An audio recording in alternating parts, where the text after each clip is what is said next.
Bonjour à tous, c'est Jean-Luc Haut sur sa chaîne YouTube. Aujourd'hui, nous allons parler d'une entreprise estonienne qui a développé un missile anti-drone à bas coût qu'elle va tester en Ukraine. Tirer un missile de défense aérienne valant plusieurs centaines de milliers d'euros pour détruire un drone kamikaze ou munitions téléopérées qui coûte 50 à 100 fois moins cher n'est évidemment pas soutenable dans la durée. C'est ce qu'avait ainsi fait valoir le général Thierry Burkhard, le chef d'état-major des armées françaises, le CEMA, en décembre 2023. Dans l'arsenal russe, une des armes les plus utilisées pour les frappes dans la profondeur est le drone Shahed, d'origine iranienne, qui doit coûter à peine 20 000 $ et qui est fabriqué désormais au Tatarstan par énormément d'étudiants déportés d'Ouganda en Afrique. Aujourd'hui, on abat quelquefois ce drone avec des Patriotes ou des Aster qui coûtent plusieurs millions. Quand on tue un Shahed avec un Aster, en réalité, c'est le Shahed qui a tué l'Aster, avait-il en effet affirmé lors d'un colloque à l'Institut Montaigne.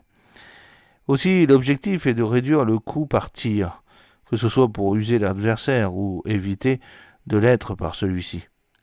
Cela peut passer par une meilleure conduite de tir ou la mise en œuvre de moyens de guerre électronique pour perturber la liaison entre la MTO et son opérateur.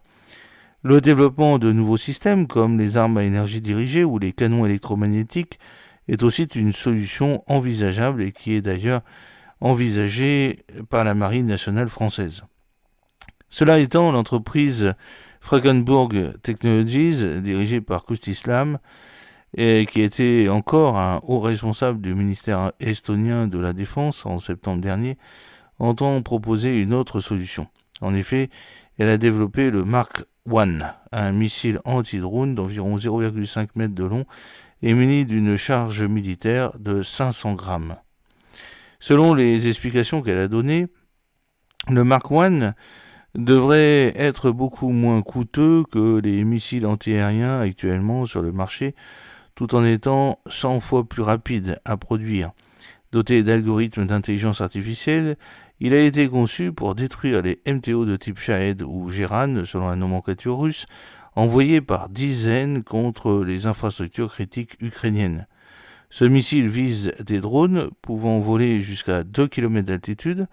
Les drones Shahed sont régulièrement utilisés à ces altitudes par la Russie pour attaquer les villes et les infrastructures ukrainiennes, a en effet expliqué M. Salm, qui, lors d'un entretien récemment avec nous.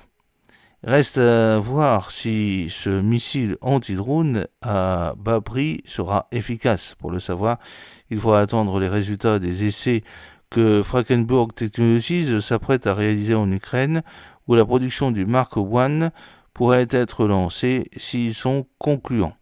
En attendant, Frakenburg Technologies va ouvrir un bureau au Royaume-Uni où elle a l'intention d'investir 50 millions d'euros pour développer les moteurs fusées à faible coût.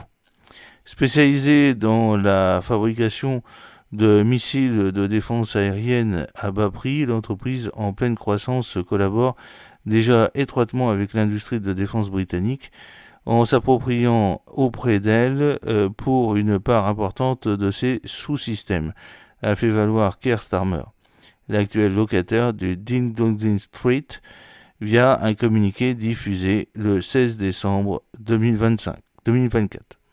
J'espère que cette petite vidéo vous a plu. N'oubliez pas de cliquer sur le pouce pour la promouvoir, de vous abonner si ce n'est pas encore fait et de partager cette vidéo sur vos réseaux sociaux. A très bientôt, fidèlement, Jean-Luc Haut.